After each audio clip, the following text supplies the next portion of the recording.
Bienvenidas y bienvenidos a Media 20.1. En los años 80 se lanzó una iniciativa maravillosa, así le podemos llamar, el nuevo Orden Mundial de la Información y la Comunicación. Una iniciativa que lanzó la UNESCO con el fin de acabar con los desequilibrios que ya desde entonces se veían en el campo de la información, es decir, concentración de grandes empresas de la comunicación en muy pocas manos y dominadas sobre todo por países hegemónicos, los países capitalistas. Hoy día es necesario un nuevo orden mundial de la información y la comunicación en la era de Internet. Bueno, este fue un tema a reflexionar en el Centro de Investigación y Docencia Económicas y lo organizó Ruth Dávila. Ella es la directora de la División de Estudios Multidisciplinarios, justo del CIDE. Vamos a hablar sobre los resultados de este foro, pero antes, como cada semana, algunos de los hechos destacados en materia de medios y telecomunicaciones con Viridiana, Viri, como le decimos con todo cariño, Mondragón.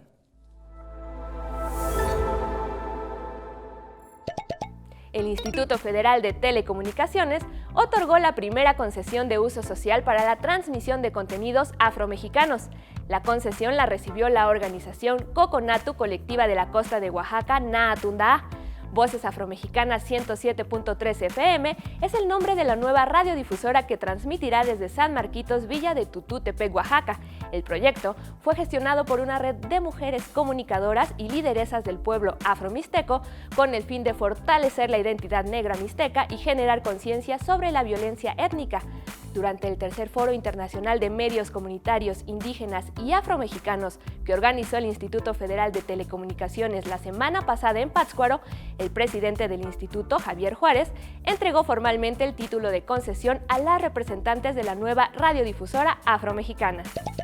Bajo el marco del Encuentro Internacional de Medios Públicos, se celebró el 7º aniversario del Noticiero Científico y Cultural Iberoamericano NSC. Este noticiario tiene cobertura en 20 países y cuenta con la colaboración de más de 160 socios de Iberoamérica, Asia y Europa, entre ellos TV UNAM.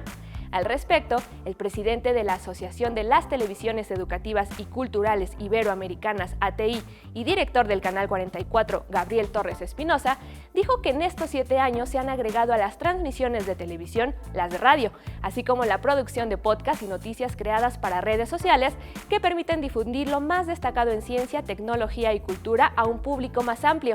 En la ceremonia realizada en Puerto Vallarta, se entregaron reconocimientos a los medios que han aportado una cantidad importante de noticias para transmitir en las diferentes plataformas que utiliza el NSC. En el caso de la televisión, el primer lugar lo obtuvo TV UNAM y en formato TikTok, la Dirección General de Divulgación de la Ciencia de la UNAM. ¡Muchas felicidades! Estas fueron algunas de las noticias más relevantes de la última semana. Volvemos con Gabriel Sosa Plata con más información aquí en Media 20.1.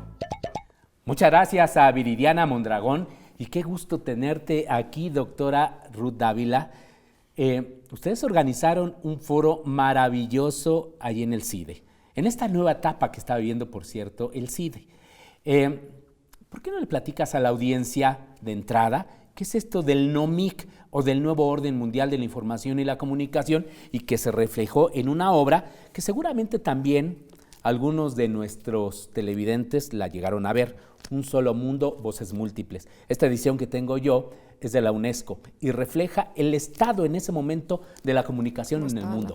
Así es. Bueno, antes que nada, muchas gracias por la invitación, Gabriel. Sí, justamente este libro que estás aquí presentando, el de Un Solo Mundo, Múltiples Voces, que fue mejor conocido y que actualmente también se conoce como el informe McBride, haciendo alusión a la persona que llevó como el liderazgo de realizar este informe, Sean McBride. Entonces, bueno, en los años 80, que es cuando se lleva a cabo, primero, bueno, en Nairobi se reúne un gran grupo de investigadores, de personas que estaban muy enfocadas o muy trabajando el tema de la comunicación, pues ya viendo que se estaba haciendo un reto para las democracias, como bien lo mencionaste en la introducción, sobre todo, bueno, el crecimiento exponencial de los monopolios, la concentración de las empresas o los medios de comunicación en pocas manos, y también algo importante que se empezaba a ver en ese momento era el auge de la tecnología, o sea, cómo la tecnología y los desarrollos tecnológicos iban a tener un impacto en el tema de la comunicación y la información, y que consideraban pues las personas involucradas en este informe, mejor conocido como lo he mencionado como informe McBride, en el tema pues de la comunicación y directamente en la democracia, ¿no? Por esta cuestión del derecho a la información, el derecho a saber, pero sobre todo el derecho a la comunicación, que eso es algo de lo que poco se habla, o sea, mucho se habla de la libertad de expresión, claro, del derecho a la información, pero poco se habla del derecho a la comunicación. Entonces, básicamente, nosotros en el CIDE, como lo mencionaste, pues desde hace un año estamos trabajando con el doctor Fernando Buenabad, y con él hemos impulsado. Que él tiene el cargo de es una cátedra, un centro de investigaciones, ¿no? Sobre McBride, así es. Entonces, en Argentina, él está en Argentina. Entonces, con él, bueno, pues planeamos hacer este foro de reflexión para hablar sobre la vigencia y sobre la necesidad de reformular un nuevo orden mundial de la información y la comunicación al que nosotros denominamos el 2.0. Sobre todo ya teniendo en cuenta que hay nuevas problemáticas que tienen que ver pues con el auge de las tecnologías, o sea, eso era algo el que desarrollo de internet y demás. De la inteligencia artificial, claro, que ya se visoraba en ese tiempo, pero que hoy que lo estamos viendo de manera muy patente con las redes sociales y cómo se está potencializando, por ejemplo, el tema de las noticias falsas, de la posverdad, ¿no? De lo que se ha dado en llamar posverdad.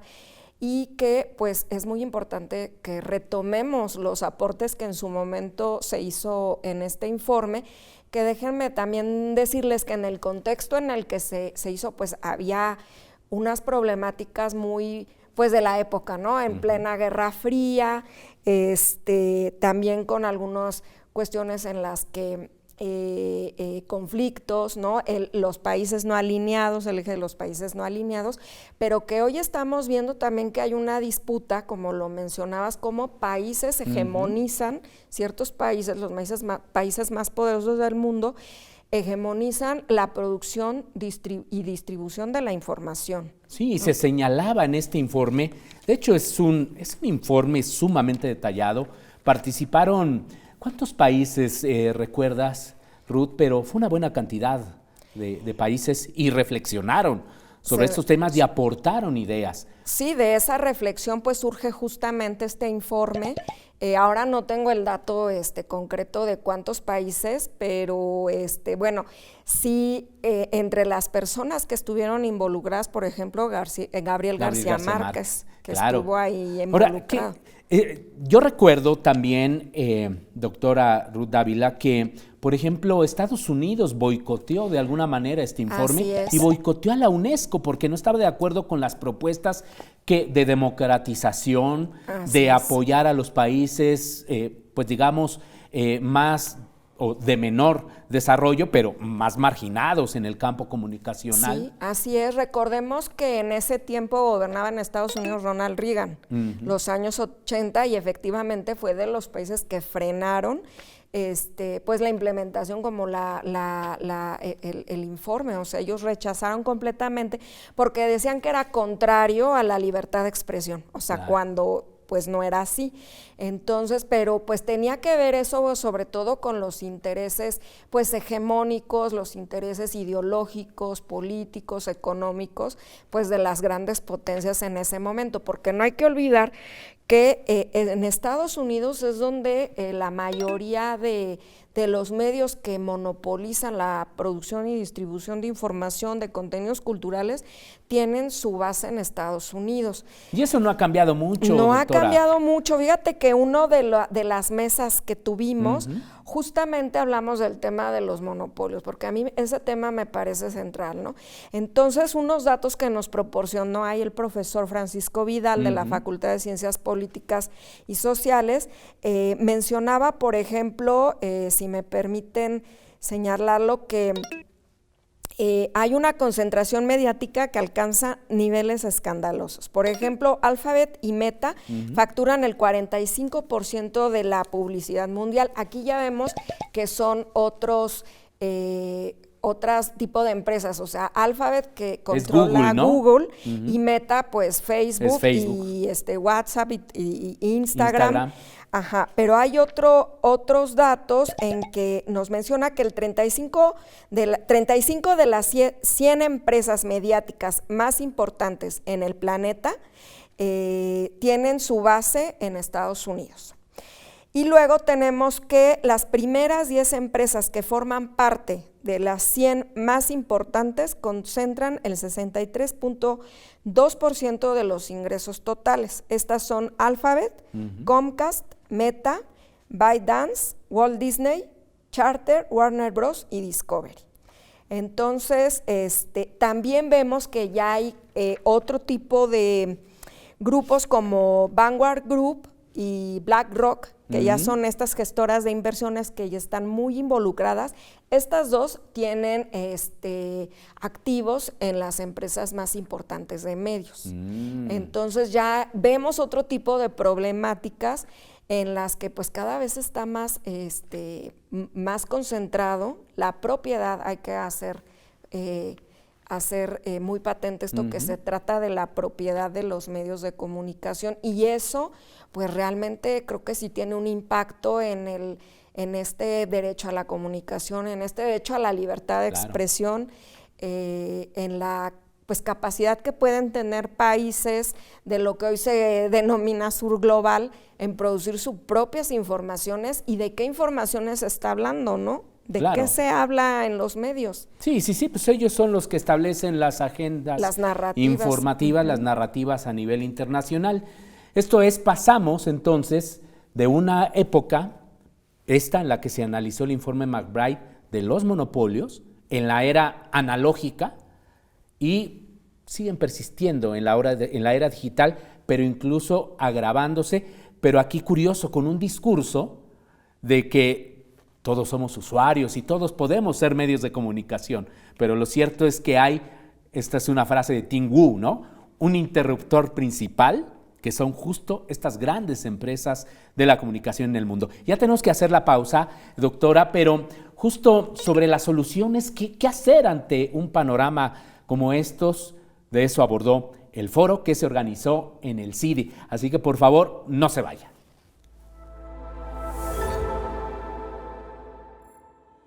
Sin libertad de prensa no hay libertad.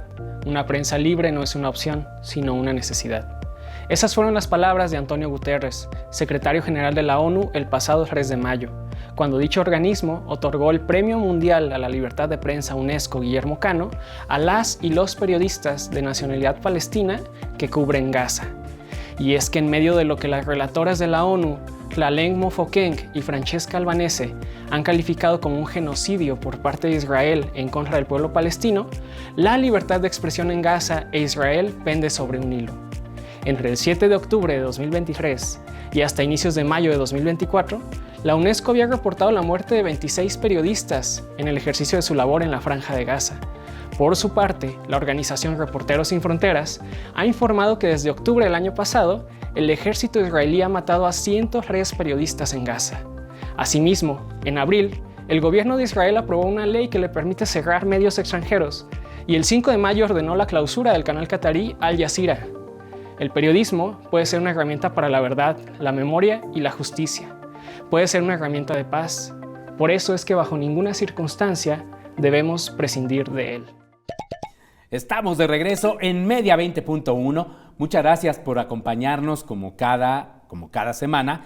Y recuerde que también para nosotros es muy importante, para este gran equipo, recibir sus comentarios, sus quejas, sobre Media 20.1 y también, ¿por qué no?, de otros medios de comunicación. Aquí lo podemos recibir con enorme gusto. Y recuerde que este programa se estrena los jueves a las 9 de la noche y los sábados tenemos repetición en el mismo horario aquí en TV UNAM 20.1, señal digital. Doctora, estábamos hablando antes del corte de que pasamos finalmente de una época que se identificó, pues, a través del informe McBride, de enormes controles de los medios de comunicación en pocas manos y que, pues, hoy día seguimos prácticamente en lo mismo. Y una de las grandes preguntas que también se hicieron en este foro que se organizó en el CIDE ¿es necesario un nuevo NOMIC? De alguna manera tú me has dicho que sí, pero ¿por qué? Para que también lo sepa la audiencia. ¿Y qué se puede hacer, dado que hay empresas, como bien lo relatas, que facturan mucho más que el Producto Interno Bruto de muchos países? Así es, como Alphabet, por ejemplo, claro, que es un gran monopolio, una gran empresa en ese sentido. Y bueno, es que esta concentración que ya se veía en ese momento, en los 80s, pues se ha potencializado. Ahora es mayor la concentración, ¿no? Y pues esto lo que afecta realmente a la construcción de narrativas, de lo que se dice y quién lo dice, para qué lo dice y con qué intenciones, ¿no? También empresariales, porque también vemos que en esta concentración hay empresas dedicadas al tema de la comunicación, pero que están en otras ramas también de la economía. Y eso también cómo va afectando en la comunicación, en la producción de información, ¿no? Una pregunta que se hacen los estudiosos del tema de la comunicación es ¿de quién es realmente el mensaje? O sea, ¿y para quién? ¿No? Entonces, esto nos plantea pues también problemas de tipo ético, algo que a mí me interesaba también analizar, que se analizara dentro de este encuentro que tuvimos en el CIDE, era el tema de la profesionalización, o sea, de las universidades, qué papel tienen que jugar ahí. Entonces, ahí estuvieron algunos colegas y de diversas universidades, de aquí de la UNAM, estuvieron de FES Aragón, de la Facultad de Ciencias Políticas, de la Universidad de San Luis Potosí también nos acompañaron, de la UACM, la Universidad Autónoma de la Ciudad de México, pues para hablar de las diferentes problemáticas que ellos ven justamente en el estudio de la comunicación. Y creo que un problema y que podría ser un punto de partida es retomar justamente el informe McBride, ¿no? Ver los problemas que plantea, ver esas problemáticas, cómo se han potencializado, si se han superado y a partir de ello, ¿qué podemos construir? Nosotros tenemos como interés de dar un seguimiento a estas reflexiones, que no se quede solo ahí, bueno, ya si esto foro, ya como medio concluimos que es vigente, pero que es necesario actualizarlo. Exactamente, sobre todo a la luz de estas tecnologías que potencializan las noticias falsas. Hace creo que ni un mes, ¿no? 3 semanas más o menos, que se hizo muy viral la información de que había fallecido Noam Chomsky. Sí, es cierto. Y que fue una información que retomaron medios muy serios, medios establecidos y tal, y que uno dice, bueno, es que no fue ahí una persona cualquiera que lo dijo en un tuit, sino que lo dijeron medios serios que tienen sus cuentas, y que no sé si faltó ahí verificar o qué pasó, que ya después la propia esposa de Noam Chomsky dijo, bueno, sí estuvo mal, entró al hospital en Brasil, no sé qué, pero no falleció, o sea, está bien y tal. Pero ¿cómo ese tipo de información se hace viral, que todo el mundo la empieza a replicar? ¿Y eso qué consecuencias puede tener? O sea, eso se vuelve realmente muy grave. ¿Cómo pueden estas narrativas y esta intervención de este tipo también de grupos y de empresas intervenir y modificar sentidos, por ejemplo, de elecciones? Y pienso en Cambridge Analytica. Sí. Analítica, perdón. Sí, hay un impacto en las democracias, hay un impacto, ¿no? Directo. Totalmente. hay un impacto totalmente, creo que Fuera del aire, por hoy, perdón, platicabas del caso de Venezuela hace algunos días, ¿no? Cómo totalmente, se generó que también una narrativa se interesante. genera una narrativa, hoy por hoy se está diciendo en redes sociales que hubo fraude, todo el mundo habla de fraude, pero nadie da evidencia, o sea, nadie sostiene su dicho, sino que nada más se replica ya como una narrativa, ¿no? Y vemos también cómo se ha vuelto un modelo de negocio también esto de los bots, los llamados bots, que más bien son cuentas automatizadas o son personas que literalmente están trabajando en algún lugar para estar. Y hay un reportaje de un medio que ya desapareció, Vice, entonces donde se ve que hay realmente como modelo de negocio gente que tiene 30 personas en una computadora y te dicen, le dicen al reportero, te voy a poner en media hora, te voy a hacer Trending topic. Trending topic, un hashtag. Arman cualquier hashtag, no importa el tema, y en media hora ya era tendencia nacional. Sí.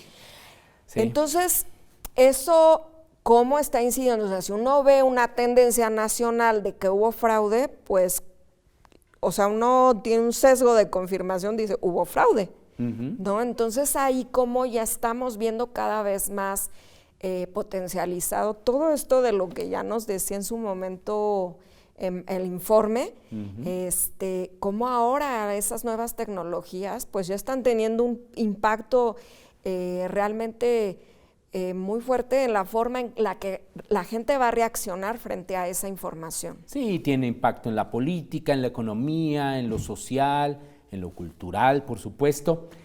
Ya casi se nos termina el programa, doctora, pero ¿hay voluntad? ¿Tú ves voluntad, por ejemplo, de la UNESCO de recuperar esto, de otras organizaciones internacionales, o de dónde deben nacer los esfuerzos para, pues, poner al día, recuperar el gran informe McBride? Pues no tengo como mucha información si la UNESCO tenga como tal una idea de recuperar el informe o de hacer algo con relación a esto de ver, hacer una gran reflexión, ¿no? sobre su vigencia, sobre hacia dónde vamos, qué podemos hacer.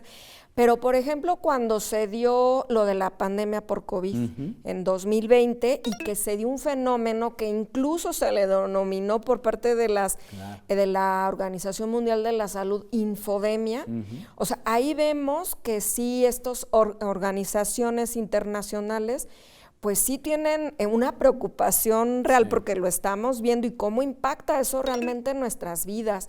O sea, hablamos del tema de la democracia, pero también en la toma de decisiones frente a algo tan grave y tan relevante y de cómo nos impactó a cada persona en el mundo, en la planeta Tierra, como es una cosa como una pandemia. Claro. Y que la Organización Mundial de la Salud tuvo que salir a decir, esto es un problema y es un problema serio. Sí, por supuesto. ¿No? Lo de la infodemia y todos estos bulos hay que había sí, con relación a lo que era el COVID, con relación a lo que era la pandemia, el uso no de los cubrebocas, de las vacunas. Sí, la propia ONU ha tenido varios proyectos muy interesantes. Por ejemplo, este año ya estaba a algunos días de presentarse una serie de recomendaciones de política pública para lo que es, pues ni siquiera la regulación, son principios éticos para el uso de las redes sociales y de este mundo digital que pues ha creado este conjunto de fenómenos de desinformación.